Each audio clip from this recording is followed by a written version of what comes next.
Warning, we are a spoilers podcast. At times we are also an offensive podcast. And we are most certainly a verbally explicit podcast. So if you fear for any of your delicate sensibilities, please back up now before you reach the point of no return. Alright, pussies, this is your final warning.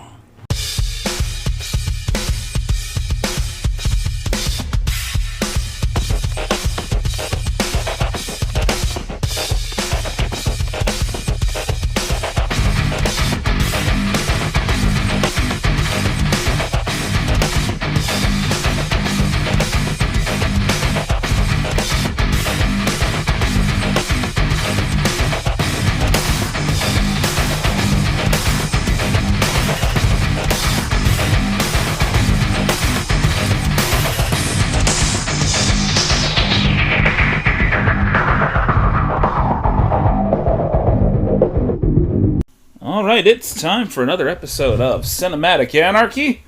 And we are a two-person podcast here tonight. I'm El Jefe, and over here across the way we have...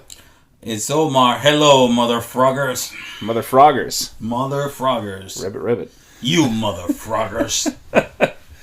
And tonight we're going to be discussing the Henry Rollins action, action horror film. It's the action horror comedy.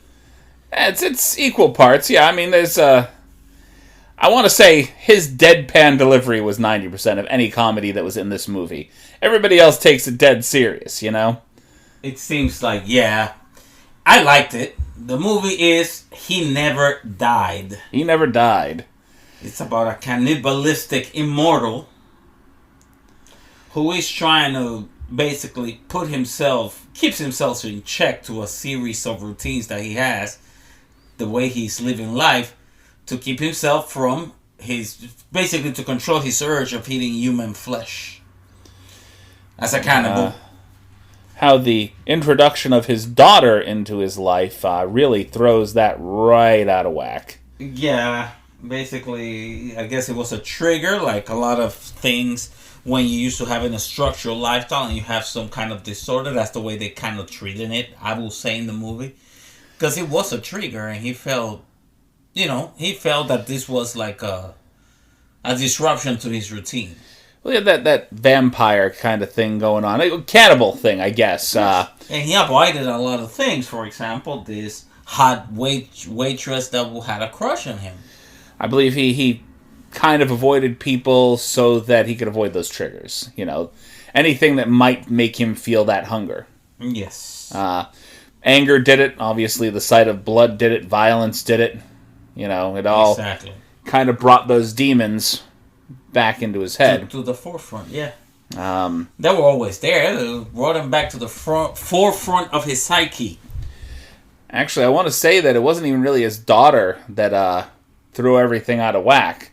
It was a catalyst for the rest of the story, but it was actually initial kidnapping of Jeremy. Of Jeremy, and the fact that there was some violence involved in them finding him. Well, that's his supplier. That's the guy from the hospital that was bringing him bags of blood. Mm-hmm. Jeremy was a hospital worker that was bringing him donated blood. Played by Bobo Stewart. Hell of a name, Bobo. Is it Bobo? Or no, actually, sorry, it's Boo Boo. Booboo. It's Boo Boo Stewart. And he spelled it, ladies and gentlemen, Booboo. Well, I had to spell it out because I fucking mispronounced it the first time. Bobo Stewart and Boo Boo Stewart. I've made worse mispronunciations. Yeah, it's okay. You get to. It's fine. It's not my name. I didn't grow up with it. So if I mispronounce your name, tell me. This is how. Like, the young lady that sits across from me. As a fan of Boo Boo Stewart, I'm offended. I've been calling her America. Oh, America? Yeah, that's what everybody calls her. But she says that's not how you pronounce my name. I says it's not how you we pronounce your name. No, because the way that you're supposed to pronounce it is supposed to be Merca. Yeah, Merca. And that's. I prefer when somebody tells me how their name is supposed to be pronounced. How do I put it?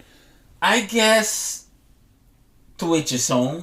I'm gonna go ahead and respect that. But before I shut the fuck up, I will say this. sometimes you just gotta let shit be. Because if... Well, she wasn't, like, calling me out for mispronouncing her name. She was basically just saying, everybody calls me that, but that's not how you pronounce my name. If she wasn't mad about it, then that's cool. There's no anger. Okay. It was actually the day that she did that. We ran across her in a local Target. Her and Angel were out at a local Target, and we were just running across her, and I said, "Hey, America!" And she goes, "Yeah." And she goes, she just brought it up. She goes, that's actually not how you pronounce my name. A lot of people call me that. She goes, but I don't correct them on it. She goes because okay, that explains a lot because she's very down to earth. I was kind of surprised that she said that. Anyhow, people, Merca is a mutual co-worker. Yes. Of me and Christopher's, and shout out to Merca if you're listening. So yeah, I was surprised because she's very down to earth. I wouldn't think she would take that seriously, but yeah, if explained in that context, I see it. So with that short and pointless little fucking story, I'm just saying, hey, Mr. Boo Boo Stewart, I apologize for mispronouncing your name. As a fan of Boo Boo Stewart, I'm offended that you called him Bobo. How dare you call him Bobo? I was calling him after, I don't know, do you know any Bobos? I don't know. Not that I don't know any actual actors named Bobo. I know the clown. Well, Bobo... You will be surprised. It's a common nickname for some Hispanic, some Spanish-speaking people.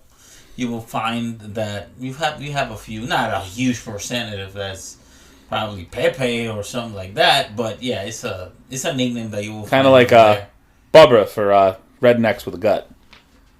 Yes, yep. Somehow. I actually had I have a cousin, Bubba Murray.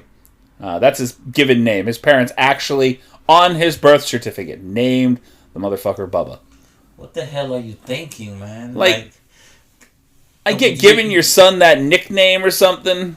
You don't see him doing anything but being like somebody in a certain way. I mean, seriously. Like he lost a bet at that point. I think he probably lost a bet. Because no one in their right mind will name their kid Bubba. That's a given name. I mean, I get he's a cousin, but he's not listening to this anyway. So he lost a bet with existence. Well, Bubba, if you're listening, which Christopher had just said you might not be, but if you are, I'm sorry. It's a relative from my father's side of the family, and to put it lightly, outside of one visit to our house, his relatives came up from Mississippi once. And we never saw them again. From Mississippi? Mississippi. That explains a lot. That explains a hell of a lot. He didn't actively try to take part in his family's life, and I don't think they actively tried to take part in his. He was a bit of a loner. How he got married to my mother, I will never fucking know. No idea. I'm kind of a loner in a way, but I'm a weird case of a loner because I'm cool with most of my family. I just don't be on that whole, I don't socialize much with a lot of people. I enjoy socializing with a few people. My father, in his 50s, looked like a cross between John Turturro and, what is the other guy's name? Bubba. Ray Romano. Oh, wow. If you took those two guys together, made a baby. So your dad looks really Italian then. He had a big old nose, but he had a dark Native American complexion. Okay, which you will find some Italians to have that bronze skin. Some of them. There's an old picture of him, but it was like winter, so he didn't have. He went out in the sun a lot during the summer, so he had that dark complexion during the summer. For some reason, during the winter, he was a little more white. He's a little pale. This is my stepfather, who there's a debate. Because I've seen my birth certificate, and my dad's name's on there. So this guy, he's supposed to be my stepdad. And my mother told me some other dude named Timothy was my fucking father. But how the hell is he on my birth certificate? I know he adopted me, into his name, gave me that last name, which I will never be able to escape. We don't... It's weird, because when things happen, you don't know the whole story. Sometimes you don't even want to think about it much. No. Well. So enough talking about my family. This is the Anarchy portion of the podcast. Just be happy you didn't marry your cousin, because you would have heard about it early on in the game. Let's hope that was disturbing, dude. Don't. Oh God, it's horrible. Oh, you would have heard about it early. I kissed a cousin once. I didn't know she was my cousin though. There you go. So you're good. It's really bad when you like. Here's another horrible story. But yeah, you would have been told. Like somebody would have seen and said, "So I saw that you got married, and I saw some pictures. Well, about that." You know, that's really. I mean, I guess it would be easy to do if you like were two parts of a family that never communicated with each other at all. Yeah. I'll give you a very short story, just to explain the whole cousin kissing thing. I had a girlfriend who turned out was my cousin. I did not know she was a cousin. And so we had been together for about 2 months. And, we weren't past the kissing phase at that point, which is good, because I would have been a hell of a lot more creeped out. Yeah. But that wasn't too bad. Well, one weekend, she goes, "Oh yeah." I go, "We're not gonna be able to get together this weekend." He's like, "I got to go over to a family reunion." I'm like, "Oh, okay. I got something similar to that this weekend." Yeah. So, okay. Well, I'll talk to you on Monday. Sure.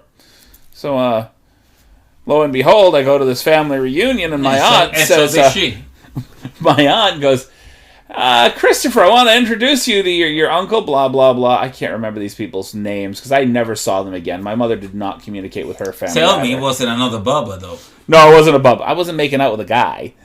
No. The uncle. No, these are from my mother's side of the family. My mother's side of the family, they were more Irish and French. Introduce you to your uncle something. Yeah, I can't remember his name worth the life of me. It wasn't like a direct relation to my mother. I think it was like an uncle on my grandfather's side. Yeah, some great uncle, second, whatever. And my grandfather was not blood related. So it was like, it was all that like once removed, this, that, and the other thing. So yeah. I mean, she wasn't like, we weren't first cousins. I know my first cousins very well. Yeah. This was like, distant cousin, married into the family, blah, blah, blah, blah. Oh, so that wasn't that bad. It's not that bad. But still, you get introduced to a relative that you've been making out with. I mean, blood-related or not. Well, I mean, at the moment, you're going to get creeped out. Understandable. I can see it. I sat on a back staircase just like, we're not making eye contact. I think this is over? Yeah, this is over. Okay, sure. I'm going to go this way. You go that way. Don't look at me. Oh, wow. They probably didn't talk to each other for a few. Oh, we did. Well, like I said, we didn't communicate with that end of the family all that often. We saw them at the occasional family reunion, which happened like once every 5 years. Yeah. So, and how old were you at that time? I was 15. Nah, it wasn't. It was old. I was old enough for that to be mildly traumatic. Yeah. One of my first girlfriends, Mildly. I was very picky after that. At least you weren't eating people like Henry Rollins' character Jack. Yeah, so we'll get back into this. Who ends up happening to be Cain from the famous duo of feuding siblings, Cain and Abel from the Bible. And this is why he got his immortality. He's cursed to roam the earth for the rest of his days. Yes. It was a great story. I enjoyed it. I enjoyed the movie. And basically, it was humorous, but it's also like, it has a way of I will say, touching on the subject of somebody dealing with a mental condition. Because his immortality was something imposed on him, but the cannibalism was more of a mental condition, like you will say alcoholism or addiction. It's not. It's a disease, basically. Just from the one I watched of the movie, I feel like they played this character like a guy that finally just got to the point in his life where he's done with just the absent-minded killing. Because he sounded like he was talking back and forth with a couple of characters, talking about some of the things that he went through, including... He has killed 9-year-olds for fun, all kinds of crazy shit. Yeah, killed 9-year-olds for fun. He was talking about all those men that he said thousands of men that he killed just to watch them die. Yeah. And so it sounds like when he was first afflicted with this immortality, he was very angry and he was taking it out. He's like, what do I have to do for you to finally just fucking take me? Probably spent a couple of 100 years just on a killing spree. And at this point, I feel like he was treating his immortality like I need to just separate myself from everyone, which makes it so that he was not... He's a social outcast, a misfit. Somebody who couldn't communicate with other people. Which some people will think will make it difficult, but solitude is so peaceful and relaxing. Right. So, well, for him, it sounded like it was... He's a very matter-of-fact kind of speaker.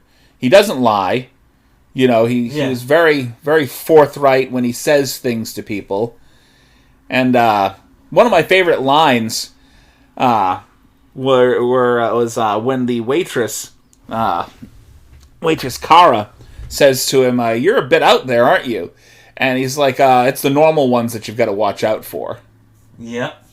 And I wholeheartedly agree with that. I feel like those people who have to, tighten themselves up and repress themselves, and it's like, I have to force myself to act normal. That worries me.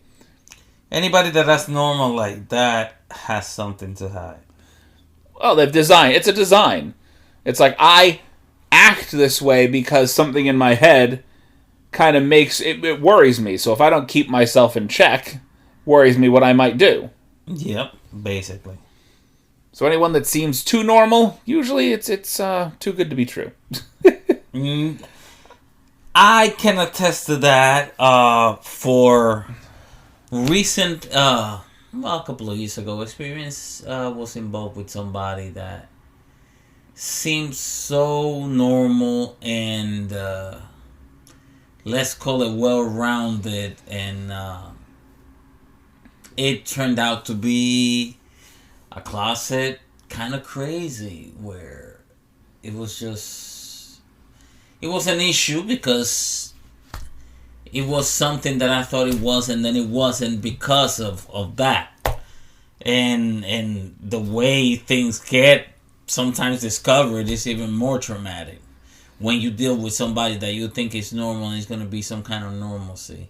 Don't get me wrong, it was beautiful while it lasted, but at the point of where certain things started coming up to light, not only on her side, but mine, because I can just put all the blame on somebody. I mean, I'm not a saint. I was never a saint. I'm probably a little closer to being a saint now, but the whole normalcy thing just fell apart, and I'm like, what the hell? I am not a normal guy.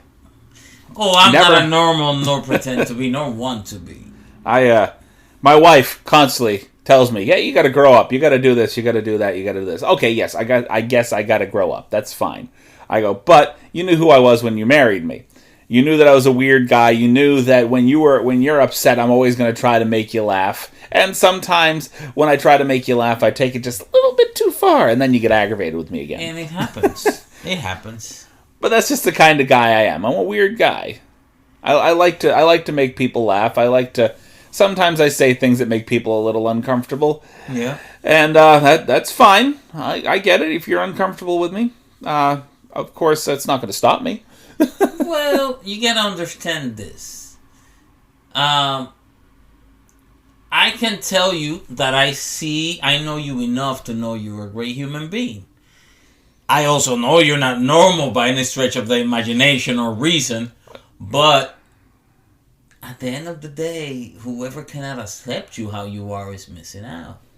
Look at the cinema I drag you guys into. It's not a... That there says a lot. All right. What normal person sits his friends down and says, "Surprise, watch Romeo and Juliet"? Well, some of these movies couldn't have also come from a sober mind. That's absolutely correct. And that's perfectly fine. The problem with the whole normalcy, to me, is like religion and patriotism. These are all lies that we'll put there to keep everybody in this cookie cutter mentality to basically... When the system kills your individualism, you become this robot, and that's just to keep you meek and compliant and obedient, just like religion. Right. So that whole normal thing, I've learned to not trust it. I have to agree with you. Not because somebody normal might betray me, but because somebody normal may be probably the craziest person that you want to watch out for, and they'll do some crazy shit. It's like you see all this stuff up front here. I want to know what's going on behind that veil. Exactly. You know, because I know what you're. That's one of the problems I had with a lot of relationships is that you get that point to that point that they're putting up a veil on a continual basis, and hopefully at some point they show you who they really are, and sometimes it doesn't work after that. I've never been that guy. I've always been the guy that I'm going to show you who I am right from the get-go. And you don't like it, you can move on. Yeah, simple as that. Yeah. I believe I'm at a point in my life where I feel safer if I know your quirks. If you keep putting on that, the normal suit, I will very soon get discouraged of anything, any type of interaction, because I feel like if you try to act so normal, the person that you're hiding, I tend to be scared of. So getting back to the film real quick. Now we've got it playing in the background over here, completely and utterly muted. Yeah. What I want to know is, what did they drug Kane with that took him off for a few minutes? He passed out. Yeah. And they were I don't know if they were getting set to throw him in a river or whatever. Obviously, they didn't know what the fuck they were dealing with. I don't think they mentioned what it was. I don't remember them mentioning it. No, I don't think they did. They just drugged him somehow. Yeah, they gave him something. They put something in him. But I don't think they mentioned it. They mentioned any, like, they said, put the broken promises aside into the drink. They didn't really mention it, but it could be a number of things. Right. Just mash some diazepam or something. That is Sugar barking like a crazy dog in the background. I believe that means the food that we ordered a little earlier may have just arrived, which is fine. It can arrive out there and we can keep doing what we're doing in here. But you know, Sugar likes to be our fucking door alarm. Sugar is our hype man. She's our ad-libs. She's usually our mascot, but she's also our ad-libs. She's our hype man. She's the number one fan. She should probably be made president of our fan club if we ever have one. We gotta love Sugar. She's only a fan if you feed her. Like any dog. A fan is a fan. That dog won't sit anywhere near me unless I've got food. She sees I've got food and she's right in my lap. Yeah, I mean, I'll take any Unhuman fans that want to jump on the Cinematic Anarchy bandwagon, feed her or not. Right. So, I really honestly enjoyed this movie from back to front. I really liked it. It was good. It was very well made for what it was. It was done, and you sit down and watch it was done like an independent film. I think Henry Rollins is really underrated as an actor in general. Yeah. I've seen him in a lot of different movies. I believe he was in The Chase, if I'm not mistaken. There was One Night at McCool's he was in. Yeah, he was pretty good. I admire him as a musician. I've always have, and he's also a social force to be reckoned with. Yes, he has his own podcast that I've listened to a couple of times. I enjoyed. He's had a talk show. He's done a lot of, I want to say, spoken word specials. And, of course, he's a musician on several different levels. Yeah. Great musician, too. And he has done all kinds of crazy stuff with music and experiments with punk, with a lot of things. I respect his work as an activist, and he's a very good actor too. I mean, he's an artist through and through, a brilliant mind when it comes to a lot of things. And this wasn't this work with He Never Died didn't disappoint in my humble opinion. I'm not a movie expert by no stretch of the imagination, but I feel that he did very good, and like he's done in most of the things he's done. The thing that I enjoyed about the film was that outside of a couple of characters, everybody else was muted just enough so that his ability to carry this movie really shone through. You know, there was a little bit of goof here and there with some of the actors, especially the side thugs there. The way he downplayed, I guess, his emotions and anger rage runs deep. Right. Where he basically limited himself to say the necessary and nothing more. And you could feel that, this guy has so much to say, but he's really trying not to say much. Until he gets angry, he says a whole lot. Exactly. I was a little off about the two main thugs in the movie, the bumbling idiots that they keep getting shot, getting their necks broke, eye poked out. Thugs in real life are usually not that stupid. A little bit, even if a little bit smarter than that. I mean, I've met some dumb guys, but I mean, I've never seen dumb guys in this kind of situation. I think this was over-exaggerated a little bit. Yeah. Because you gotta understand that there's a difference between a tough guy and a guy that's too stupid to be afraid of things. And that's a big difference. Some people act tough because they're too stupid to be scared. If somebody knows the clear and present danger they're facing and they're tough, then that's a tough guy. Right. This guy was just plain stupid. These guys were, like, really dumb. They got scared, don't get me wrong. It's like, when they realized that this guy was coming at them for, like, the third time, they definitely got scared. Like, and when you see your best buddy have his throat ripped out in front of you, that's definitely off-putting. Yeah, you definitely approach things in a different manner with somebody that just did that. And also add to that the fact that he's immortal. He can't be killed. They have done all kinds of things to kill him. They tried in the movie. They tried to stop him. They shot him a lot. Both with a 9mm and a shotgun. They shot him with a sawed-off shotgun. Like, it was crazy. Let's see. Ice pick, drugs. They were going to drown him, but they didn't get to do that. There's a lot of things they did to this idiot. I called him an idiot. This guy. Yeah. And I don't think that they quite grasped the fact he didn't tell the story to anybody but Kara of who he was. Exactly. They kept approaching him like he was a human being and he was an immortal. Well, it's not something that he put out there to a lot of people. Looks like he was in his past, he was in cahoots with some criminals, one of whom father he had to kill. And that would be the main villain of our story. That's Alex, played by Stephen Ogg,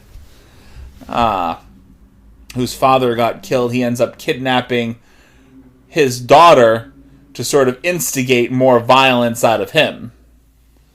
Apparently his plan was that they were going to send pieces of her back to him. And, the thing is that after he asks her to leave the apartment, I don't mean asks, I mean he drove her verbally out of that apartment. Yeah. He basically wanted to get rid of her so he wouldn't need her. And that basically calling her in need of being late-term aborted. Yeah. An aborted brat. That's deep, coming from a parent. Well, and she doesn't know him from a hole in the wall. She just kind of showed up on his doorstep one day, stayed in his apartment for a short period of time, and she took advantage of him a little bit. Yeah, in a way. She ends up running back home after that incident, and he doesn't think one bit about her. Even when he gets the voice message that tells him, we've kidnapped her and killed her mother, and we want you to meet us at the river at midnight. And he kind of blows that off to be with Kara, the waitress.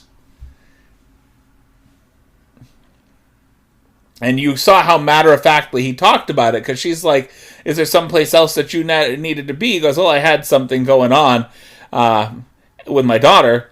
Yeah. And she goes, well, where is she? He goes, at this point, probably with her mother. Yeah. Who had been killed. So. And he kills a neighbor that is very annoying too, and eats the neighbor. He goes, when he starts with that, basically was like a rampage effect. And he just goes in. That is a fact, actually. He just, once he got that first taste again of the blood, which actually came from the esophagus. Yeah. Ripping that guy's esophagus out. It doesn't look like he ate the guy. Like I said, we're watching it in the background here a bit too. It doesn't look like he ate the guy. It looks like he killed him, may have drank his blood. He chopped him up, something. And then vast majority of him ended up in that black plastic bag. Yeah. Folded him up like an accordion. It seems like he wasn't eating the heads, and those were heads. It's what it looked like when he was throwing them in the dumpster. But I love that his main way to focus, one of his main ways to focus during the movie, is by keeping himself around people that don't distract him, and that's the folks at the bingo parlor. Yeah. Because they're paying attention to their bingo game. And his daughter ruined the bingo parlor for him, because he's used to only keeping track of 2 cards at the same time. And when he finally goes back after he's driven her out of the apartment and he's on the blood again, he has 20 cards in front of him, trying to keep track of 20 at the same time, which frustrates him to no end. So he could be distracted so he could pay attention to get his mind out. It was really that initial kidnapping, the guy that drugged him, that started him down the path of being a violent flesh eater again. Exactly. So, I don't think that the 6.4 rating on IMDb was deserved. I think this should have been rated a little higher. I enjoyed this film. The rating systems, to me, is always... I believe it's a matter of opinion. I don't care how much you know of something. You shouldn't be considered the authority on anything that is basically opinion-based. It's art. Right. So, what determines the quality of an art and why? I sometimes look at those things, but sometimes I'm like, that's weird and really off. I think, you got to look at it exactly from the perspective you're looking at it from. It's art, and critics are critics. They're not the creators of the art, and they're not the people really out there enjoying the art. Somebody might say, hey, yeah, this is about a 6.4. For somebody else, it may be a 10. For somebody else, it may be the other end of the perspective altogether, and they may hate this movie. So, I'm not speaking for anybody else. I like this. I really enjoy watching Henry Rollins do his thing. He is a fucking intimidating guy. And honestly, this is one of the few movies he's been in that he's played a genuinely intimidating guy. Most other movies, he plays completely against type. Yeah, he does. So, he's played scientists in other movies, absolute geeks in other movies. I saw him play a cop once, but for the most part, he plays roles that you wouldn't normally expect him to play. Exactly. Which I enjoy very much. Because he seems to be unafraid of taking on a challenge to explore his craft. This is one of the few movies that I really felt he pushed the limitations of his acting ability, though. Yeah, he did a really good job here. He went for it. And you can tell that he put a lot into it. And I believe this is a good script. A thought went into it to adapt a character from the Bible, from the, close to the beginning of times, the book of Genesis, as the Bible is called, basically the beginning of the times. Right. And adapt it, because this person is an immortal that has been living for all these thousands of years, to a modern day story. Well, there's been a lot of interpretations of Cain, and there have been a lot, but not everybody will have the balls to take on the task of playing that guy. As a matter of fact, there's actually a few vampire interpretations of the story of Cain being an immortal. I don't know if you've seen the series Lucifer. Yep. Cain shows up in that movie too. In those series. Yes, he does. He's also one of the main characters in a season of Supernatural, if I'm not mistaken. I never saw Supernatural, but I heard it's great. Contrary to the opinion of several people that I know that watch the show, I feel that it fizzled out, once it was reaching like its 9th, 10th season. Yeah, because he was there for a minute. It's still going. It's actually, I believe it just either they still have it? in its last season or just had its last season. And even spawned a very short-lived anime. Interesting. It was definitely worth a watch. I mean, I loved the show, don't get me wrong. But I think they dragged it out a little too long. I really do. So, they had certain things they kind of dropped the ball. They could have fleshed out the Dean as a Demon story a little bit.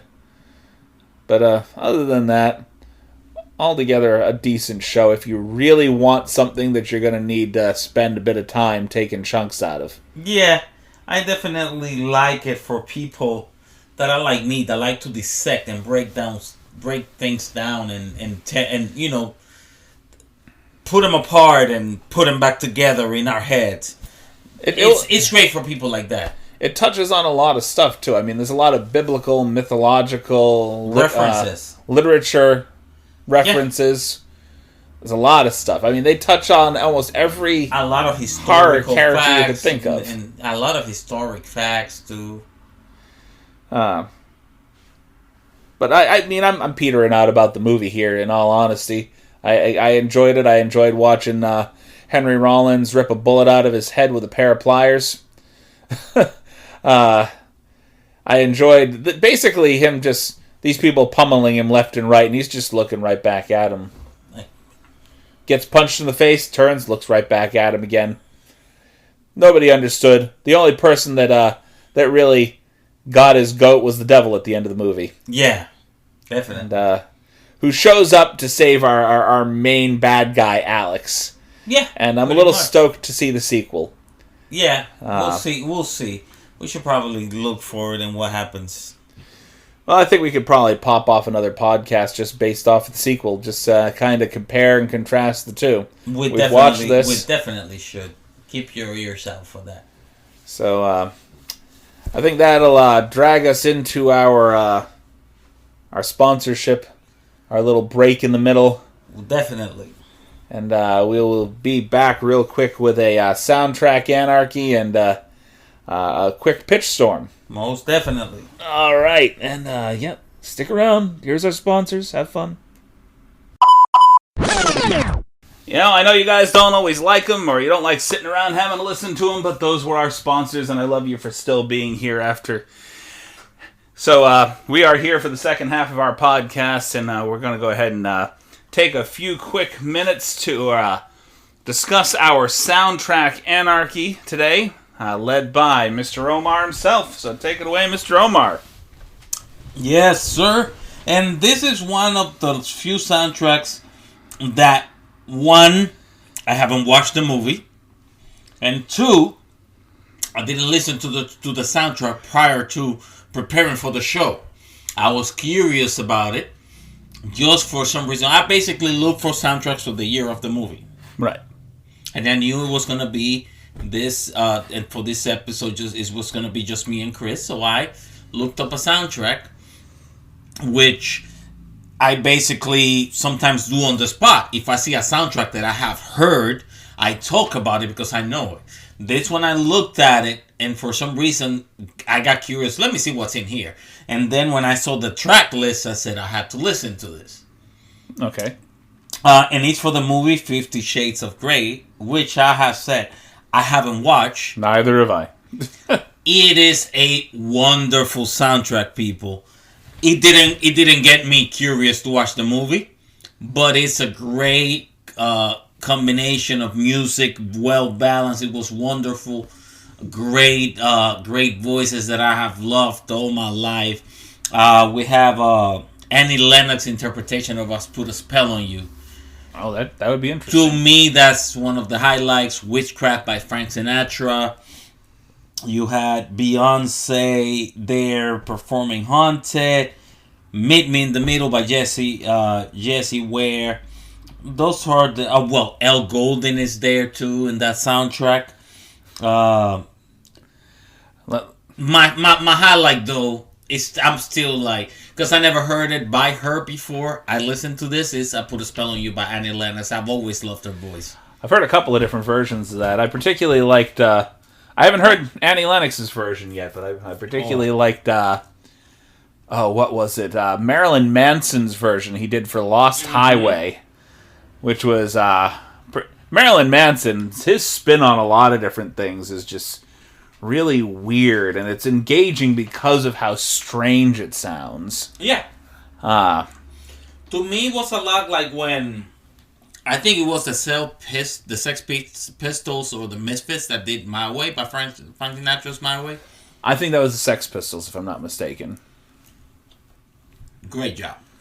But no, I believe it was a great job. And Marilyn Manson takes that approach of just going off the wall with things. I'm with you on everything but that song Meet Me in the Middle. Because that song I really do not like. I've heard it so many times, it's grating every time I hear it. Well, Meet Me in the Middle is not, to me, so much of a highlight. But just to tell you how balanced it is, that the song is there. There was a lot of fine music, though. Meet Me in the Middle, the problem is not... The song is not bad. Right. I actually liked it a lot the first 100,000 times I heard it.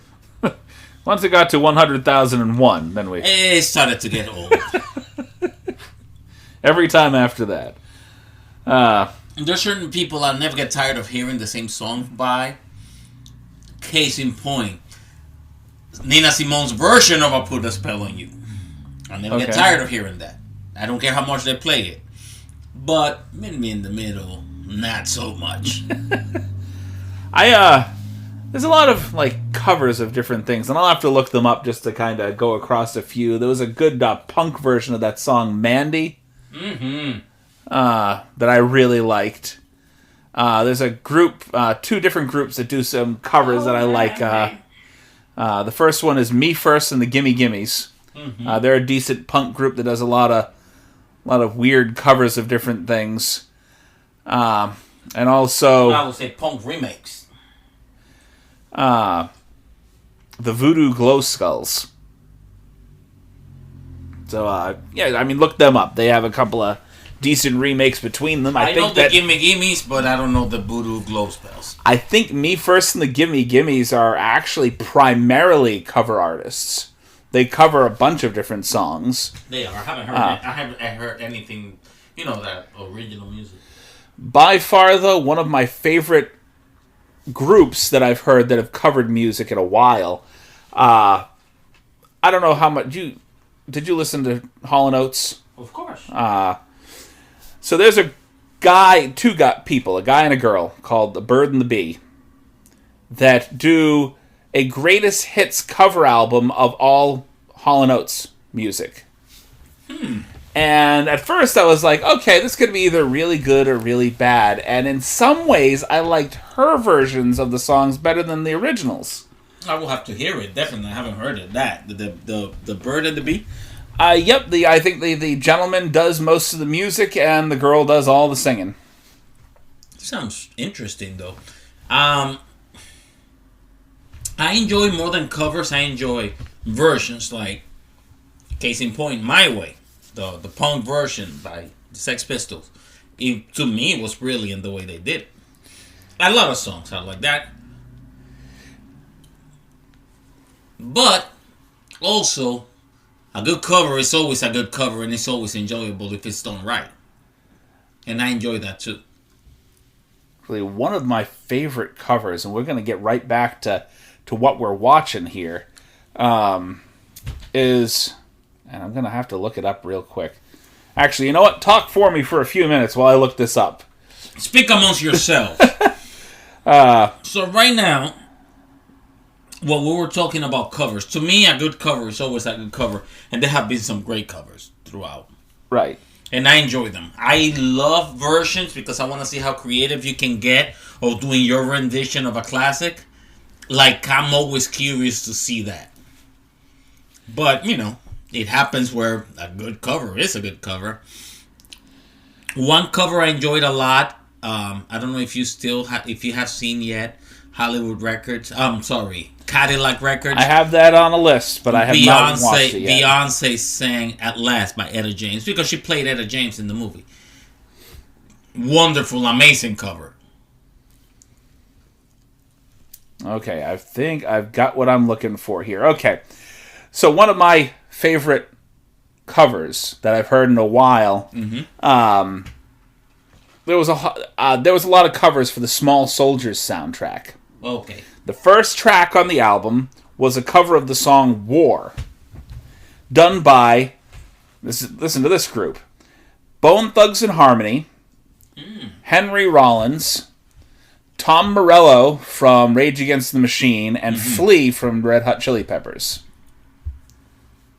I haven't heard that, and I really want to hear it. But this, I mean, it's a great album. You got the When next you talk about cover, what is it good for? yeah. Absolutely nothing. But yeah, a lot of the music's done by Henry Rollins, or a lot of the vocals are done by Henry Rollins and Bone Thugs and Harmony in that. The second cover on there was Another One Bites the Dust, done by Queen and Wyclef Jean. So I think a lot of these songs would speak to you. I think because you like a lot of those things where you have different musical cultures interacting with each other. I love it. I love bridging the gap. I enjoy that a lot. You get a little further on, you get Love is a Battlefield with Pat Benatar and Queen Latifah. That's interesting. You got My City Was Gone, done by The Pretenders and Kool Keith.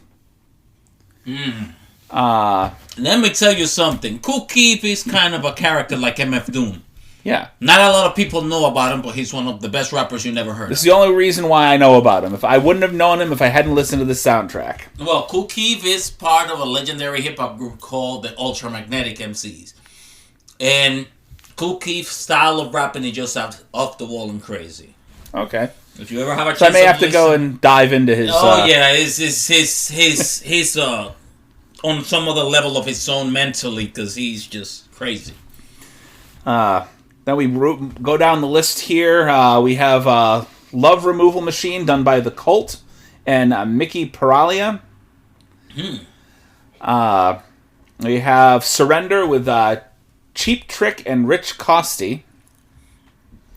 And then finally we round out the album with Tom Sawyer, done by Rush and DJ Z-Trip. Z-Trip is one of the great turntablists, scratch turntablists, scratch DJs of all time. He's very good, DJ Z-Trip. Whatever happened to Cheap Trick? Pardon me. I think they're still around if I'm not mistaken. They are? But they're like a lot of different groups. They're still making music, but they haven't reached, or their level of popularity, their 15 minutes have come and gone. So they're still doing stuff. They're probably in Vegas. Because, a Vegas residency is the music version of being an actor and your movie's going straight to the $5 bin at Walmart. Well, I think like with a lot of musical groups, and correct me if I'm wrong, a lot of musical groups, a lot of musicians in general, they have their studio days. Yeah. You start out, you're mostly doing what you want to do. You get that fame, you get that 15 minutes that you've been striving for, and you do your studio albums, and you get your popularity. Some people get more than others, and then a lot of groups, they fall right back into, just touring and performing, because a lot of people get disenchanted with the music industry. Prince being one of the most notorious ones for that. Yep. He had his studio albums, but then once he was done with the studios and he was just making the music for himself again, he was popping out. He wasn't just popping out a 1 CD album. He popped out a couple of albums that were like 4 CDs long of just music that he wanted to make. He got really prolific because he was doing his own thing, and a lot of people just get disenchanted with the music industry. Right. So he made music for himself, and he put out and produced his own music, which was good on him. So the thing is that for some artists, and that's what's so scary about it for some, is that the industry wants so much to make you a celebrity that they want to take you away from being an artist. Right. Because their money comes from you being a celebrity. They want to get you to a point where no matter what you create, they're going to make money. But you want to make decent work, and all that keeps you from it. And the big problem is that right now, the way that it's not just the music industry. It's television, it's movies, it's music. A lot of there's a lot of different aspects of life that you have to, if you become a celebrity in any way, it doesn't matter whether if you're Britney fucking Spears or Neil deGrasse Tyson. People want to try to market you in every single humanly possible way that they can. Whether it's, making CDs, DVDs, Blu-rays, whether it's putting you on fucking t-shirts and giving you your own cologne, putting your own clothing line out, a whole line of what the fuck ever they want to try to put your name on. And at some point, it's a little bit like trying to sell your soul an inch by inch, And slowly, from and I'm not famous by any stretch of the fucking imagination. If the soul had a measurement in size. But slowly you get pulled away from what you originally intended to do. Exactly. Which is how I feel. I said the worst thing to the group of ladies that sat across from me the other day. What did you say? And I looked at them and I said, Rihanna and Beyonce. And immediately they locked eyes on me. Huh. I said, their current music is not as good as what they used to do. That is the truth. Because they have money. They are different people. Because they have been marketed to the ends of the fucking earth. They are different people. And so what they create now within that little pocket universe that they currently live is going to be vastly different from what they were creating when they were trying to get to that point. There's a point in fame, and it varies from person to person, but there's a point in fame, in being famous, up from which you're too much of a celebrity to be an artist. Right. It's hard to a fan, because I love music because of the music. I don't follow X or Y celebrity because of their celebrity. A lot of these people are fan of the person, not of their art. So it's difficult for you to have that conversation with them. I'm sure that conversation could have gotten a bit too long if it wasn't that you were at work and there was shit to do. Right. But yes, I'm sure some of them didn't like it. No, it was just sort of, they were talking about, I think one of them was talking about Beyonce. And I said, I really don't like her stuff right now. And it was like, are you bashing on the Queen Bee? I said, no, don't get me wrong. Woman is an amazing fucking artist. Yeah. However, the quality of her work currently is very different from what she used to do. And it doesn't speak to me like it used to. Exactly. There's people that love her unconditionally and rage after Beyonce because I think a lot of people, it's because she is what they would like to be. Basically. I think a lot of that love is right there. And adored. And not for nothing, I think she should explore her acting chops a little bit more. Yeah, she's not a bad actress. No, she's not. And she knows how to kind of poke fun at herself a little bit too, as you saw with Austin Powers. She doesn't take herself super seriously, which is a great quality to have as a human being. Here's my issue with the whole celebrity and fandom thing. I'm a music lover. If you're that type of fan that adore the artist, where you feel that artist could do no wrong, there's too little conversation we could have about music because you're a fan of artists. I'm a fan of music, and if your music, to me as an artist, you're only as good as the last record you put out. Exactly. Like you said, that's a very conscientious, basically a very conscientious statement because you have an opinion of a person's music. There's a totally different, for me to disagree. Well, I disagree with you. I think her music is pretty decent. It's pretty good. Are you bashing on the Queen Bee? Man, fuck your Queen Bee. If I don't like her music, I don't like her music, and I have a right to say it. Because there's some shit I'm going to listen to that you're not going to like. Come on, man. Yeah. Again, opinions. All in all, right? Most respect to Beyonce. I think she's an amazing singer. Very good actress. Not as good as she's a singer. Because it's hard to be as good as she's a singer at anything for anybody. Right. But I have to agree with you. Her music now is not as good as it used to be. Mainly because she has money and fame. I can't understand Rihanna. I really can't. Last couple of albums she's put out, as far as I'm concerned, is like mumble rap singing. Mm-hmm. It made no sense to me, and I understand what she's trying to do, but for God's sakes, I don't know what happened along the way. Rihanna was one of those musicians who I personally at one point thought could do no wrong. She made a lot of fantastic music, and then just recently, I can't listen to it. And she's become sort of like the, I don't know what you call it. My daughter had said it very specifically. She became that person that kind of just shows up on people's albums randomly. Mm-hmm. You know, featuring Rihanna. Yep. You know. And in some cases, featuring Rihanna is not a bad thing. And then in other cases, featuring Rihanna is pretty much is messy. As bad as probably the song she's being featured on. So Which is kind of stupid. All right. So we got into a nice... I like that. A nice conversation about music today. But I like the fact that you mentioned that you're bashing on the Queen Bee. Relax. We're not talking about God here. You know. And even then, I have a right to an opinion. And what's the big deal? Oh, no. Miss Peyton, who we will have on the podcast at some point soon. Miss Peyton, I had a conversation with her that I just looked at her and I said, I can't talk to you about music. I can't. Yeah. I am not a fan of Nickelback. I really am not. I remember that. I'm not a fan of Nickelback at all. And she looked at me like I had 6 heads because she has every Nickelback album ever created. That doesn't mean everyone has to like it. She absolutely loves them. That's one of those groups she feels can do no wrong. And I said, the way that I feel about Nickelback, I feel like they are the vanilla of rock. I feel like their music doesn't push any envelopes. It doesn't do anything like... I feel about them like I feel about those movies that you find on Netflix on occasion that were created by an algorithm.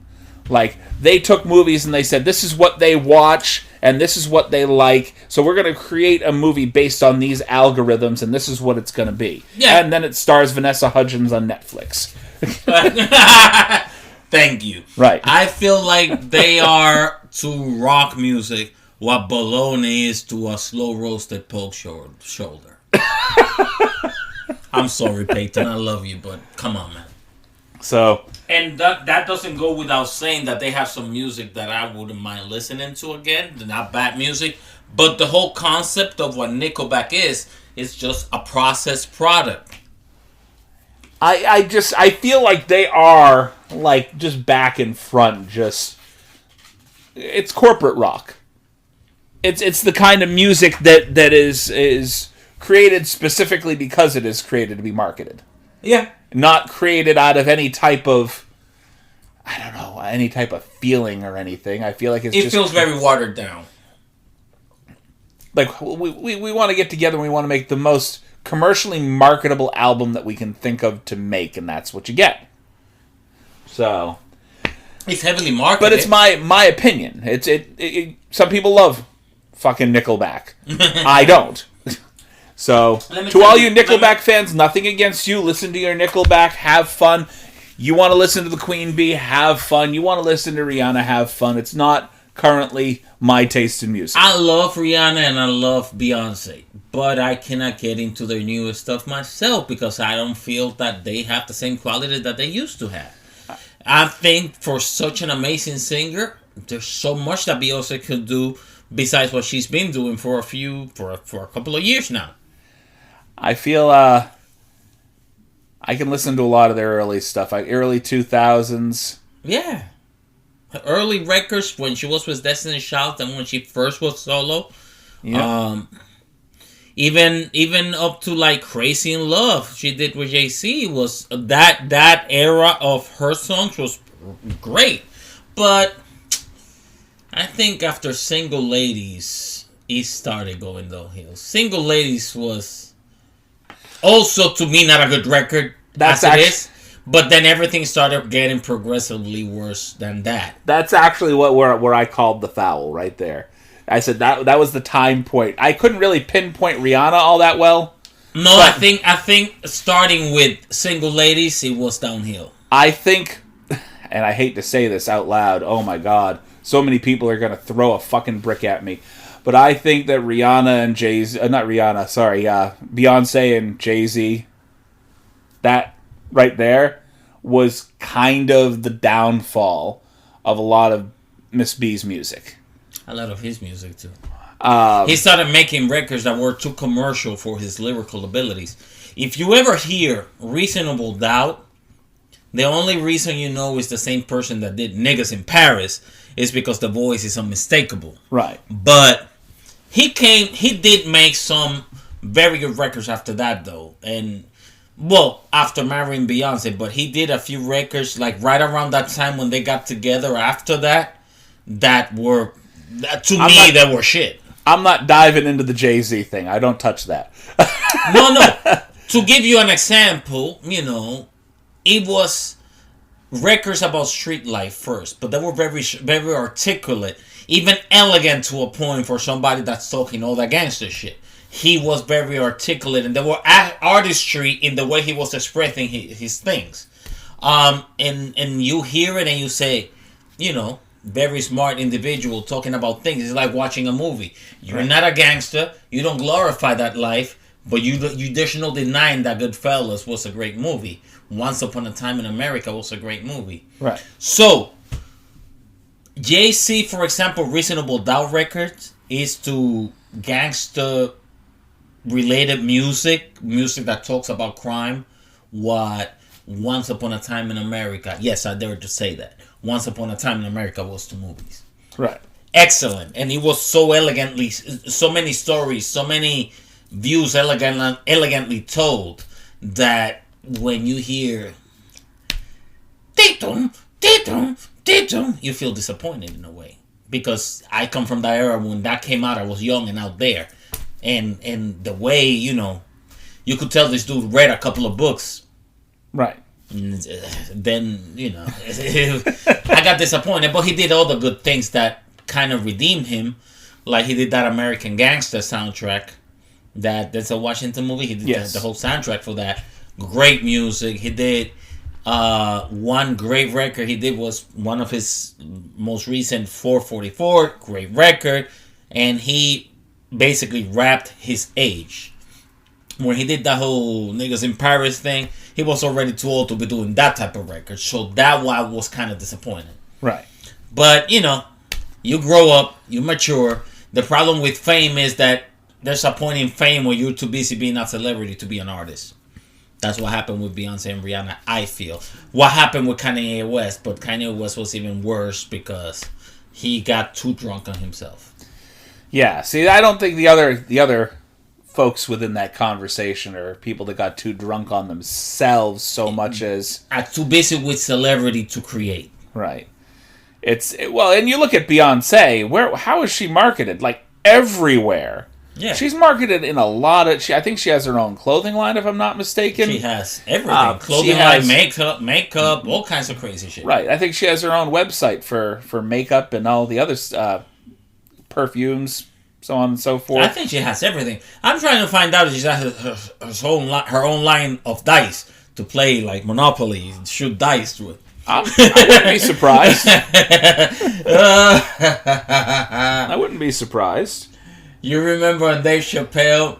Hell, even Justin Bieber has his own line of makeup. When Dave Chappelle has his show, he used to do all this off-the-wall stuff. That at some point he did the dice game competition, dice game championship, and it was like in the hood. And somebody would said back in those days, like, that dude should now put a line of dice, his own line of dice to throw. There was a character in that dice game thing called Ashy Larry.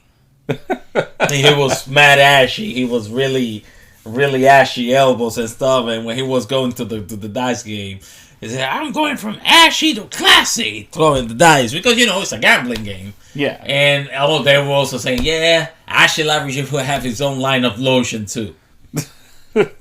Probably. And I feel they want to commercialize so much stuff to make extra money besides the music that they become too much of a celebrity to be an artist. There should be a balance. You know who's the worst at it right now, though? Is Disney and Nickelodeon. Oh, yeah. They're taking kids essentially children and marketing them to the ends of the earth. Right? Yeah. You're taking, and you don't even have to know how to sing because they'll auto-tune you and they'll put you on an album anyway. Yeah. You'll be on a special effect over on a special effect of a special effect. And taking a lot of kids who want their little start in fame and they're taking them and ruining them real early. And it's like the puppy mill for child actors. It's pretty sad. It is very sad. And the problem is that because of that, you understand that this kid get into this industry, into that not in the music business. I love making music. I consider myself an artist, but I'm not in the music business or industry at all. And if that's what it's gonna take, I guess I won't be. I'm sorry. I blackballed myself, but I love music, and it's sad how these kids go into the business because of their love for their craft, whether it's acting, singing, playing an instrument, dancing, whichever the case may be, and they're turned into this product that they're doing everything but what they wanted to do and what they feel is their calling in life to do. And they go into all kinds of depression and drugs and all this bullshit. Like, I'm not looking to be famous. I enjoy doing this. I enjoy sitting with you. I enjoy sitting with Miss B, Zeph, when he shows up. I enjoy sitting down and doing this. We made $70 between the four of us doing this podcast so far, and we're getting to be about the year mark. Yeah. And it would be nice to make some money, but all I'm looking to do is have people listen. Well, I never felt so happy making $17.50 in anything in my life, and I appreciate it. I appreciate the chance to be here and hang out with people that I love and get to know them more. And in the meantime, just crack fun at ourselves and each other and the movies we've watched. It's great. It's been so far a great journey that I hope to continue no matter what life takes me next. I'm not saying I don't want to be famous, but I'm also saying that as a person who creates, if it's going to affect my flow, my art, and the respect I have for it, I'd rather just stay unknown. Right. And that's kind of the opposite meaning of what we're doing here. And that's from the heart. That's kind of the reason why we have the Anarchy part on this podcast here, because we don't like to edit. We don't like to restrain ourselves. We want to fucking say something. We want to be able to speak out. Express ourselves. If we want to sit here and rant and rip on the president, we'll rant and rip on the president. If we want to sit here and rant and rip on Beyonce, we'll rant and rip on Beyonce. And to be honest, you're more than welcome to do so yourself. You can do that as well. And I'm open to a debate on why I feel a certain way about this or that artist, this or that actor, this or that movie. As long as we keep it respectful, we could be in disagreement forever, and that's okay. And if we don't find a middle ground, we could also agree to disagree and still be friends. But don't act like I'm supposed to have this artist as a religion just because you do. Not everybody is that weak-minded. Shit, how many times have you guys walked up in the room and I'm like, I fucking love this movie, and you're like, well, you're the only one. We're gonna say it here. We said it. We said a couple times. Yeah, that's bullshit. I mean, for the most part, we either agree that we hate or we don't like, or we love the movies that we watch. Occasionally, we have movies that are like, I don't like this, but I liked this. Yeah. And there's gonna be those occasions where it's not gonna be the best movie in the world, and it's still gonna be enjoyable because that happened. Just keep in mind, people, there's nothing so good that it doesn't have any bad in it, and nothing so bad it doesn't have any good in it. Just keep that in mind going forward, because then you're going to turn into... There's a difference between a fan and a fanatic. Even though fan comes from fanatic, a fan and a fanatic are not the same thing if you think about it. Don't be a fanatic. I know you. If you're listening to us, you're smarter than that shit. Exactly. So we're going to go ahead and move on here. We had our... pardon me as I practically eat the microphone. We had our soundtrack, Anarchy. We are moving into the end game of our podcast, which is currently the pitch storm. And I am coming up with other little ideas to kind of throw in there, get some trivia back into the game and other fun little things. Yeah, and I see the trivia. Trivia is always entertaining because it gets us going. It keeps us on our toes. So I'm looking forward to that. But in the meantime, what we have here is we have our pitch storm picked out by Omar. And this sounds a little on the nose tonight. So our pitch storm plot is a bunch of meddling kids investigating a mystery fights to thwart an ancient and unstoppable evil. And then our notes card says we need a steamy romance scene every 10 minutes, but keep it rated PG-13. Okay, so and I was thinking of some type of that themed porn until they say keep it PG-13. So they killed my idea. We need a lot of clothed, dry humping in the movie with no cursing. A whole lot of making out. Just a whole lot of kissing. That's about it. A whole lot of making out. So they said kids though. So we've got to create a new Scooby-Doo crew. Some kind of. I want to. I know it says kids, but I always like to take a left-hand turn here. All right. I love taking a fucking left-hand turn. We should get some rock stars from the past to be the group of meddling kids. So we've seen Scooby-Doo done as Scooby-Doo so many fucking times, right? We had Matthew Lillard and Freddie Prinze Jr. and we had Sarah Michelle Gellar. We had them doing their little version of Scooby-Doo, and we've even seen the nondescript kids from the other Scooby-Doo shoot-offs. They had a Velma and what's the other girl? Daphne and Velma movie. They had Scooby-Doo and Shaggy do their own movie. Uh-huh. You've seen them done. Yes. All sorts of ways. Even there's a Monday Morning Mystery movie that I want to get you guys to watch that I thought was interesting, which is sort of a take on Scooby-Doo, but done as a horror movie. That's interesting. Yeah. Monday Morning Mystery. What I'm gonna have to do is I'm gonna have to loan the DVD out so that everybody can watch it and then we can get together. What we could do is do a little get together and have some beers, and I'll just call an Uber and go home. Yes. Well, see, yeah, the last time we did that when we did the drinking, I made one mistake. See, what you're supposed to do is if I know that I'm going to be drinking with you guys and I need to get you guys a ride home, what I need to do is I need to walk up to the wife beforehand, before I get to the drinking, and say, honey, would you mind driving them home? That I did not do. What I did is after I was a few beers in, I walked out there and I said, honey, you're driving people home. See, there's a difference between asking and demanding. I suspect that didn't go down well. So what I want to do here is I want to create over the hill Scooby-Doo gang. So what we have is we have the Scooby-Doo gang, but they're all in their like 40s and 50s. Well, over the hill. 40s not over the hill. Come on, man. Okay, we'll call it 50s. Shit. It depends on what hill you're climbing. I'm at the top of my hill, and I'm 46. I'm trying to get back there. I need to exercise a little bit more. I'm at the top of my hill. Actually, I'm way better than I was 15 years ago, to be honest. We can have this conversation when we don't have the kids in the room, you know. Definitely. Nico and, Miss B and Mr. Zeph, who are much, much younger than us. Definitely. That's why we like to have them here, though. We like to bring a little bit of youth to the game here, too. Definitely. And, of course, we always love Nico's fiery spirit. And I love Seth's sarcasm. Off the wall, always. His humor is always off the wall. Seth is our Tosh. And it's great. It's great when we're all get together and flow. Sometimes we're all talking over each other, but that's anarchy. Sorry.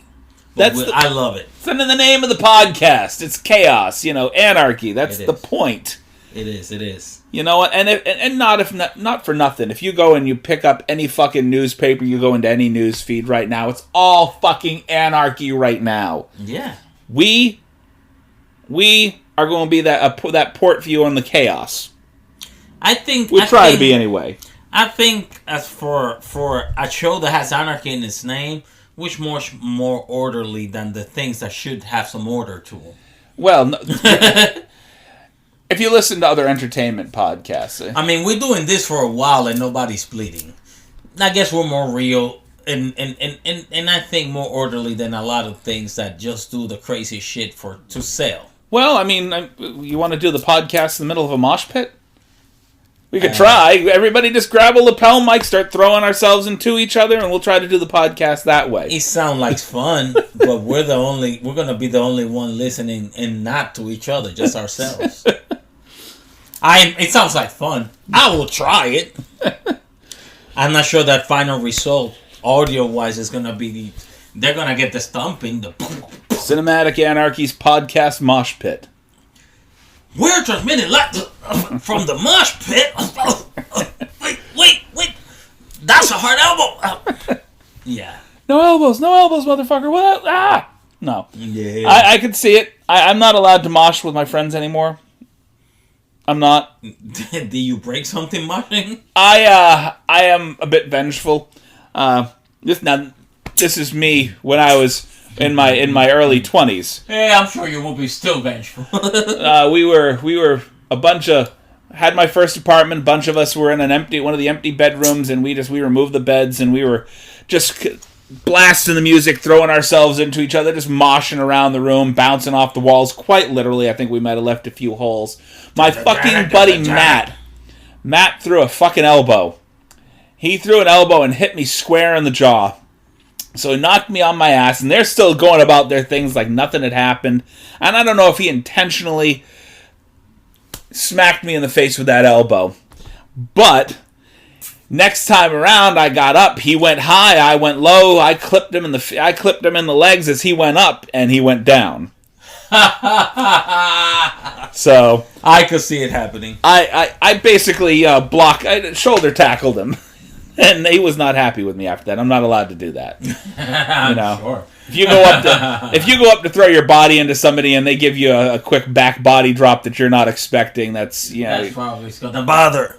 That's no wrestling maneuvers in the fucking mosh pit. So, do we give them like lives? This 40-year-olds and 50-year-olds. What is Shaggy doing? I want to say that we have the older Scooby-Doo gang. And this older Scooby-Doo gang, they are no longer the Scooby-Doo gang anymore. No, I want to say Fred together for this thing. Everybody made a life. Fred and Daphne's relationship ruined the group. So they went off and they got married. They probably already divorced. And the group dissolved. But they're already divorced. So by the time they all get together and they found out these two that are here in the room are not together anymore, they just put it all on them.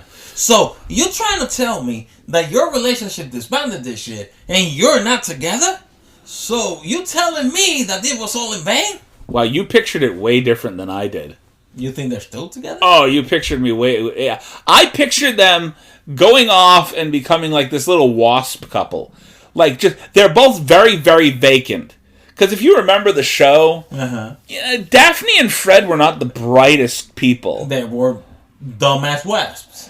And so I'm picturing these two very clean-cut, very vacant, not completely there people who are just like, they're always blissfully happy. And they went off and they had their little blissfully happy picket fence life. And I see Velma and Shaggy taking it real hard. Yeah. And they're becoming just rough versions of their former selves.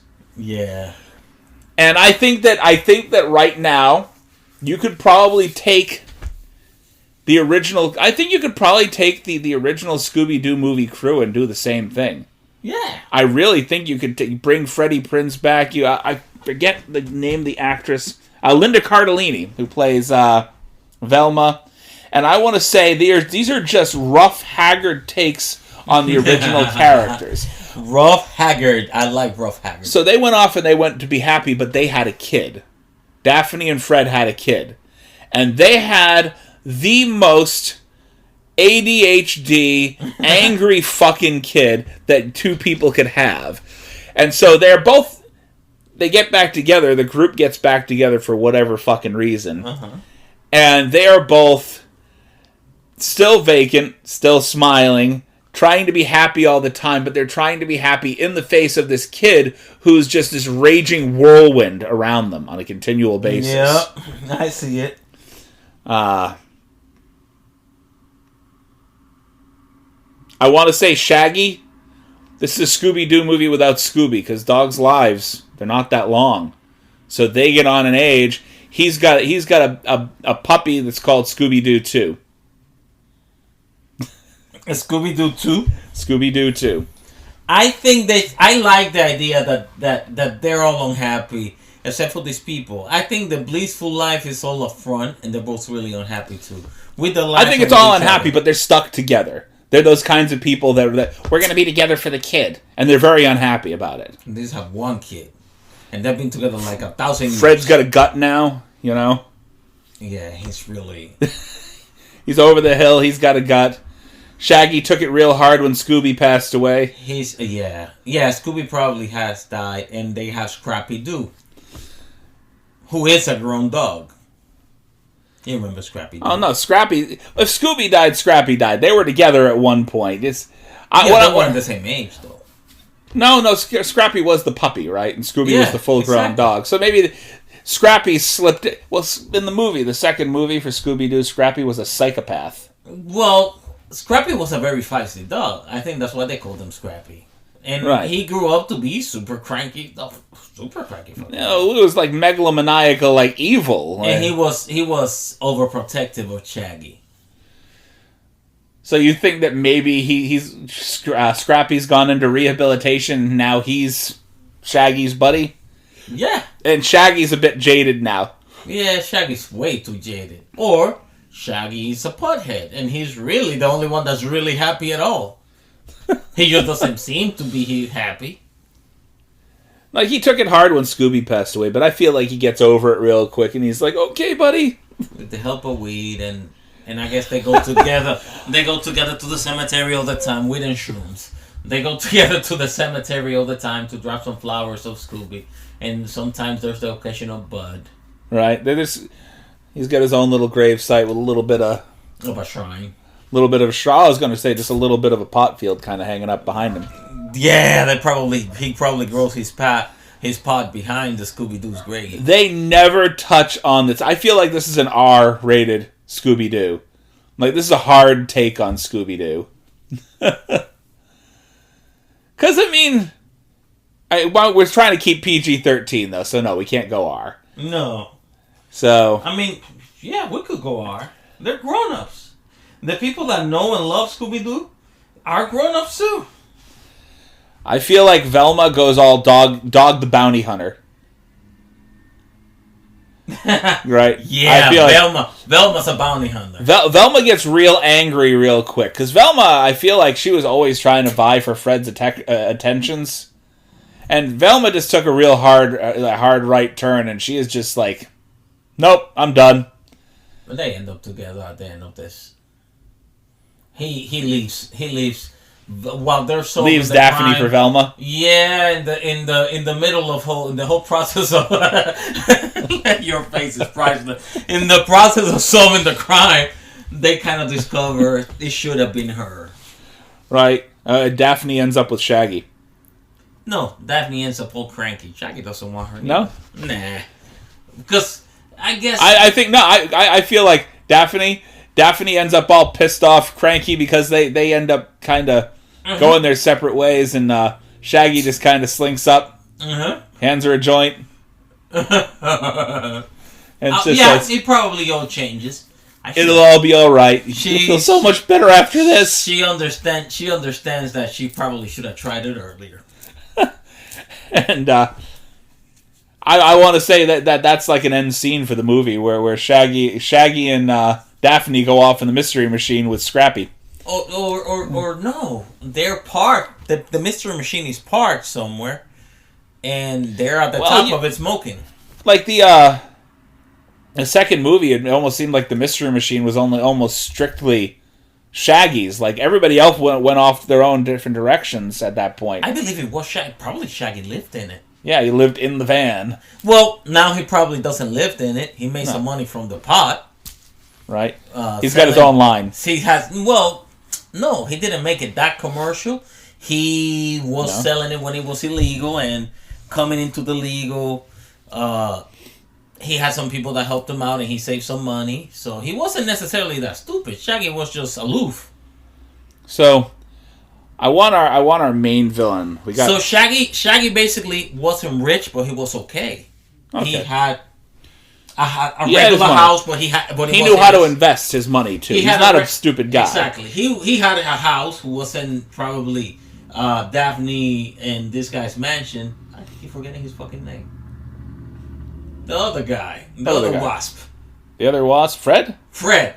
It wasn't probably Daphne and Fred white picket fence house, but it was an okay house that was well maintained and it was his own paid for.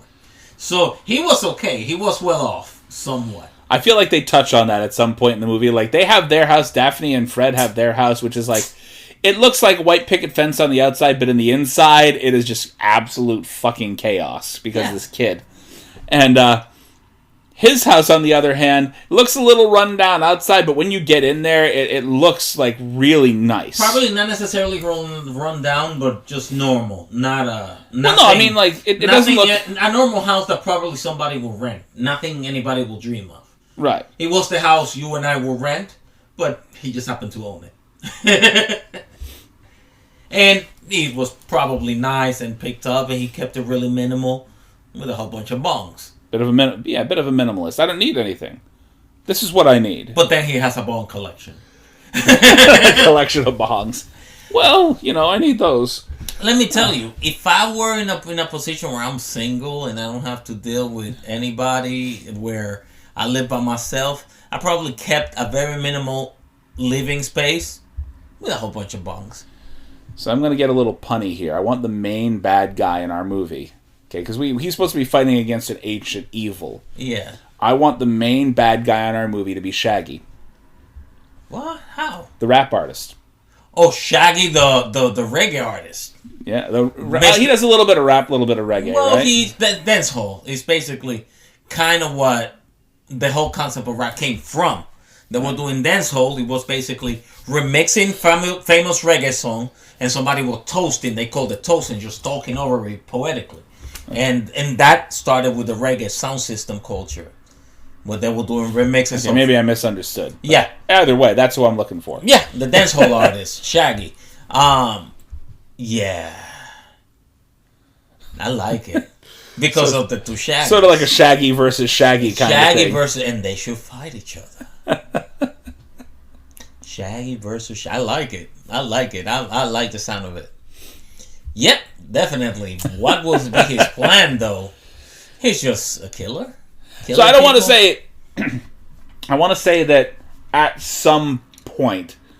Like, you know how they do weird supernatural shit with a lot of these plot lines? I think at some point...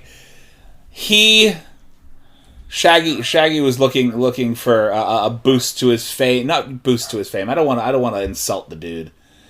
But I want to say that he ran across somebody that offered him something and he didn't realize what it was. You know what I mean? He's offered him like, hey, how would you like to do a show here? And it's like, oh, that's a chance of a lifetime. Yeah, that's fine. Yeah, we can set this up. And that's snowballed into him being the villain. And you just sign on the contract, the line right here, and your contract's all set up. And the person didn't explain to him the contract that he was signing, and he signed away his body to a supernatural entity. Yeah, but it's Shaggy. And this supernatural entity is trying to... I do still want them to take the mask off somebody.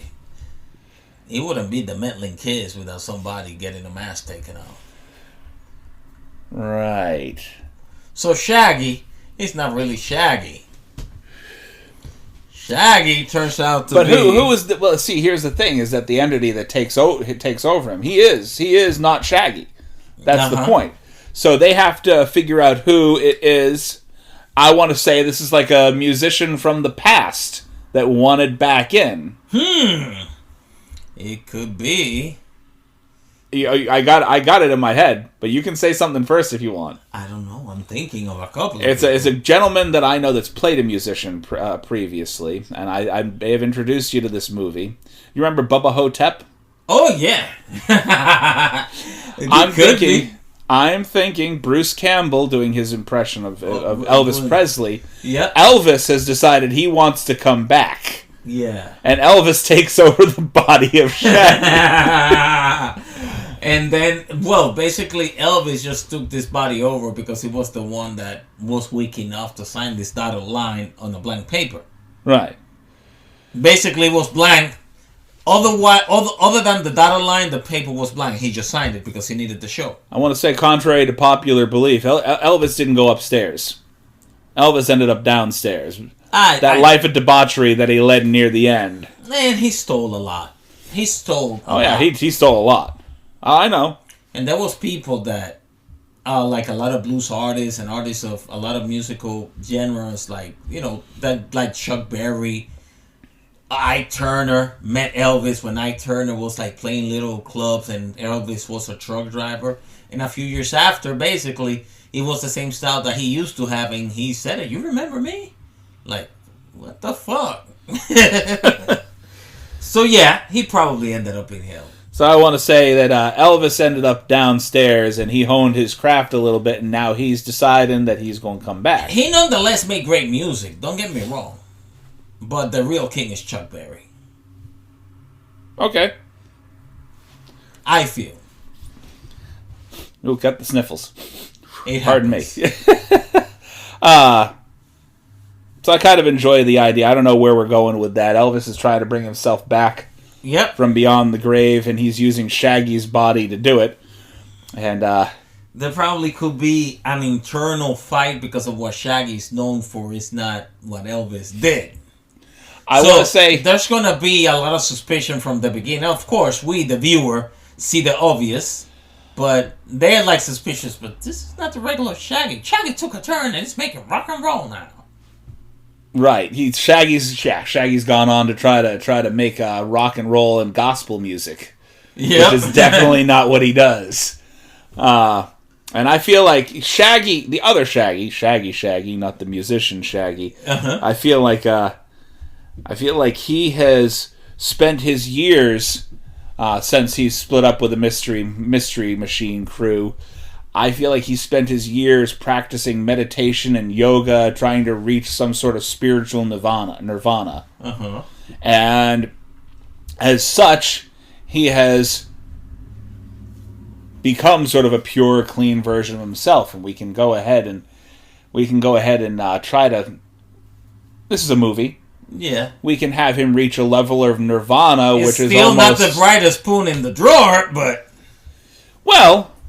it's Shaggy. Not for nothing, you don't need to be terribly bright to meditate and do yoga. And find some kind of a spiritual enlightenment. You can find spiritual nirvana and I'm not saying that all people that pursue that stuff are stupid, but I'm saying that you don't have to be smart. Yeah. So he reaches this level of spiritual nirvana that he doesn't understand, has sort of imbued himself with certain powers, so to speak. Yeah, that one of those understand. Being that he can see what other people can't see with the Shaggy. Yeah, he's kind of seeing everything, but they won't listen to him because they remember him as Shaggy. Yeah. So nobody really cares for what he has to say, and what he has to say probably would have been meaningful coming from someone else. But when he meant, well, I've gone on a retreat and I meditated and I found my true calling, and now I grow pot and I dabble in edibles, and that's the way I make my living nowadays. But I also found this to be my calling to spiritual enlightenment, and they're like, fuck out of here. It's like another, as far as they're concerned, it's just another level of weird for Shaggy. Yeah, just another way of Shaggy being Shaggy, and they don't take him seriously at all. And I think nearing the end of this movie, it's him looking at them going, you think I'm the weird one. I said, but the stuff that you two put up with to be with each other, all right, trying to put on this front, and I don't know if we're going to attack the Little Miss Velma, But I think like it's mostly Fred and Daphne that are constantly kind of brushing him off. Velma never brushed off Shaggy. No. They probably had remained friends through the years. So probably Velma reached out to Shaggy because she was probably the only one who knew how to get in touch with him. And Shaggy was well off. And at some point, Daphne is surprised that Shaggy actually lives in a house. She probably expected him to live in a van for the rest of his life. Right. Because people assume shit about people just because they don't fit their box. Yes, that's what he was into at the time. He didn't need much. And he needed a little bit more space for what he wanted to do. But at that time, he didn't need it. I love we actually putting a message together. Because you really, honestly, should never underestimate somebody because they don't fit in your box that you're used to seeing people in. Right. People love to categorize people and put it in a different box and decide what their future is going to be based on what your box tells you they're going to be. It should never be that way because everybody with a little bit of luck, a little bit of hard work, you don't know what they can achieve, what they're capable of achieving. See, I feel like this is kind of a natural progression for the Shaggy character, too. Yeah. Because that seems to, like, be the way that he would... I feel like that's the way that he would go. Yeah. Like, he would go off and... I really felt like Velma was really the detective of the group. Not so much Daphne and Fred. None of them. But I feel, for one, Fred regarded himself as this bright guy because he regarded himself as an interesting guy. I think that both Daphne and Fred just regarded themselves a little too much. That's why they fit together. Yeah, they had a very inflated sense of social importance. And because of the Anarchy, you heard the sirens out there. Hopefully you did. It would be great if you did. An ambulance just passed by. Yep, that's the chaos of our world outside these doors. We unfortunately do not have a soundproofed studio. We are using a room in my apartment to do this, so occasionally the sounds of the outside world will leak in. I'm going to tell you this. If we ever get a special studio with all the bells and whistles, I'm going to probably bring something recorded, like something, because we need the Anarchy. I think there's only so much we can do to polish this. Right. And until we make it be something it's not. What it is right now, I think is what it's meant to be, and we'll love it more as in the years to come for it. Yeah, as it progresses. And the more that we educate ourselves on what we're doing, what we're watching. Yeah, we should get more equipment, of course. That's without saying. But if we make it into a whole space of a great studio, it will stop being what it is. The Anarchy will start to go away little by little if we polish it. Oh shit, one of our best shows was done on frickin' Zeph's back porch.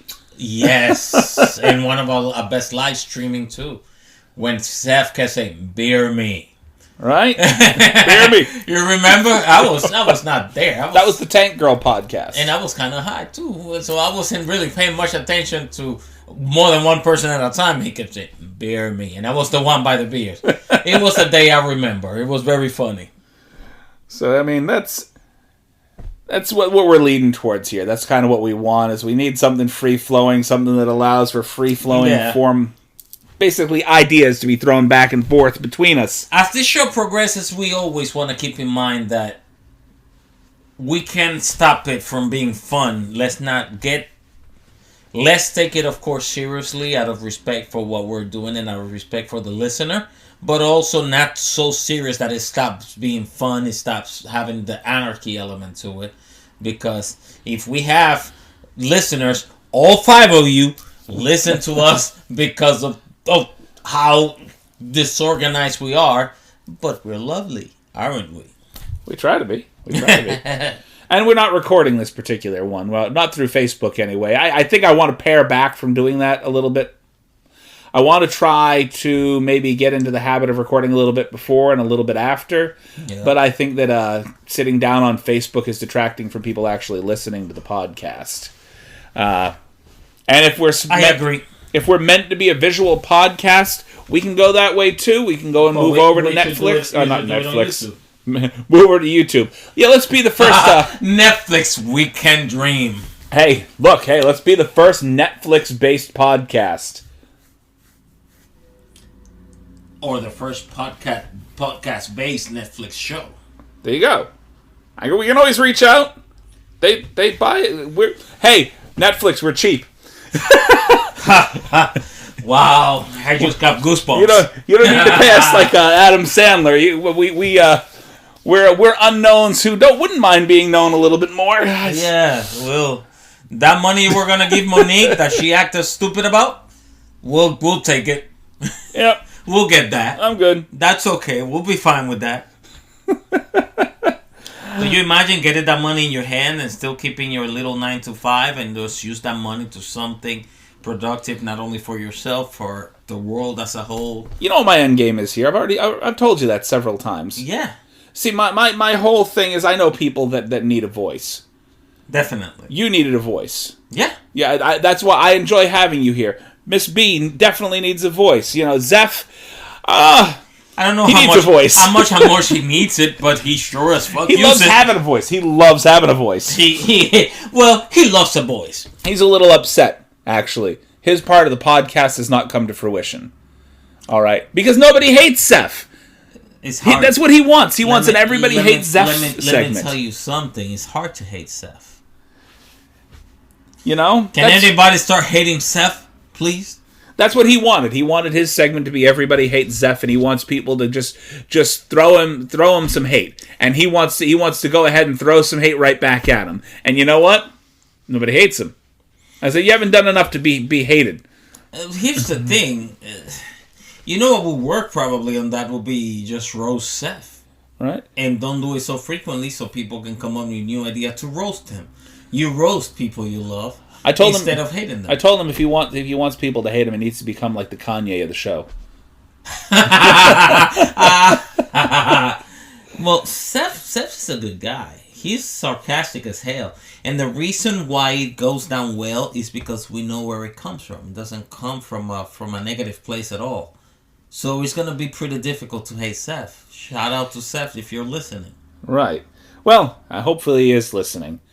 I'm trying to get him to come over here and do a few buffers with me, too, but he's been ultra busy. His ma's selling the homestead, and they're in the middle of taking care of that. He's out. He has to help, and that's understandable, and I hope by the time this airs, you guys have sold that house, and everything is well, and I hope by the time you do that, you're back with us on the regular. I'm sorry, I'm a foreigner. Forgive me. I'm allowed to do this shit. But yeah, I hope everything is done and resolved with, and you're here with us more on the regular, more regularly, is what I meant to say before, but In the meantime, help your ma's out, and, he's out earning his beer money. He needs a little bit of fun to relieve the stress. And of his so stressful life. And we are looking for more people to join us on the podcast. We want guests. And I don't care if you're fucking famous. If you love movies, that's what I want. That's all I care about. You love movies. You enjoy shooting the shit. You want to come in and guest. I've got a guy that's going to come down, Paul. I got Miss Peyton, who I'm trying to get on for one podcast. Miss April. Several other co-workers of ours. But we want to reach out. We want other people. Hey, if you want to come guest. Definitely. And I'm going to post this on Twitter. I'm going to post this on Facebook. I'm going to actually try to post in a couple of groups. We're looking for guests to come down and talk with us, or hop on the phone and talk with us. I got somebody across the way that we've been meaning to connect with for a while, the Dezombified Podcast, which you can hear on YouTube, and you can find them on Twitter, Definitely. Facebook. Special shout out to them. Very good. I would really like to be able to connect with them. They're right across the way, right across town, and I haven't been able to connect. Oh, they're here. Yeah. We have to find a way to meet one of these days. Have your people talk to my people. 90% of my communication with them is through my son, because he is best friends with their daughter. So that's where most of my communication comes from with them. And so it's like I gotta get my fat ass out of the car and walk up when I drop her off one day and just be him off one day, and I just gotta be hey, yeah, I'd really like to sit down with you, drag you guys over this weekend, sit down and do the podcast. We can do a little bit of cross promotion. You guys can set up your equipment here, I'll set up my equipment here, and we'll do one big thing all together. Yeah, and you choose the movie and we all go in. So that's how I'm feeling about it. We should do it. We should definitely do it. And we'll let them pick the movie so that it's something they enjoy, and they're... Yeah, and then we can all get together, watch it all together, have a few drinks, and probably get together the next day or that same night and do the podcast on it. So, that's how I'm feeling, and if you're listening to this, the folks from the Dezombified podcast, I gotta remember their names! Hopefully by the time this airs, Chris have gotten his fat ass out of the car and talked to them, and we probably have done this podcast that we're talking about. Oh my god, I am so bad with names. You know that Georgia ruined me for names? No, so I could remember people's names before I moved to fucking Georgia. And I'm not saying that I didn't love living in Georgia for the time that I did, and I'm not saying that I don't love being back in spite of the fact that I lived in Georgia. There was something either about the food. What part of Georgia? So, we lived right outside of Athens, Georgia. So you weren't like in the city? No. Okay. But the thing that ruined me... The country air ruined we tried to find a church. Our church. I'm not a church goer, but I per se. But I believe in a higher power. Yeah. You know, I don't believe in any particular version. I'm agnostic. Okay. So yeah. I don't believe in other people's versions of that particular higher power, and I have my own theories myself. Yeah. That being said, my theory. I believe God is not an entity outside of ourselves. God is in every man. We were by ourselves down there as a family. We did not have friends. We did not have family at the time that we were stuck in Georgia initially. We made our friends and family down there, and several of them actually listen to the podcast, which I'm happy to say. That being said... Shout out to them. Our need to try to find a community or a church, somebody that we could kind of, make our initial family, led us into issues of being introduced to massive amounts of people. I thought you were going to say massive amounts of bubbas. No, funny enough, in Georgia, never ran across a bubba. Not one. Ran across a dude that actually spoke like Boomhauer from The King of the Hill. Mm-hmm. And when I say spoke like Boomhauer, I mean dead on. Didn't understand a fucking word he was saying. He spoke just like Boomhauer. Probably Boomhauer spoke like him. You could kind of understand him a little bit just off of different inflections in his voice, like what he was saying. But not only that King of the Hill's in Texas, according to King of the Hill storyline, and this is Georgia. So he was the Boomhauer of Athens. Yes. And you know what Athens is famous for? The two groups. The biggest groups to come out of Athens, Georgia. And who are they? The B-52s and REM. Really? I didn't know that.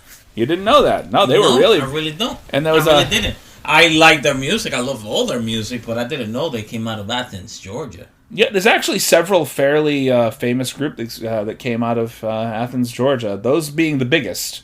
Mm-hmm. There's another one that got a pretty good foothold in the metal community called Jucifer. But yeah, they were all primarily acts from the Athens area. That's where they got their start. I've driven through there. It's beautiful. Athens, Savannah, all those areas of Georgia, absolutely beautiful. Oh, God. What is the name of that movie? The only problem is that in certain areas, I got stared at too hard. I got kind of scared. They filmed a lot of movie scenes in Athens, Georgia in recent years. It was actually a Clint Eastwood movie. And I think it's called Fast Pitch or Hardball or something like that. Hardball. It's the one where he plays an over-the-hill agent, for a baseball agent. And he's trying to recruit Justin Timberlake.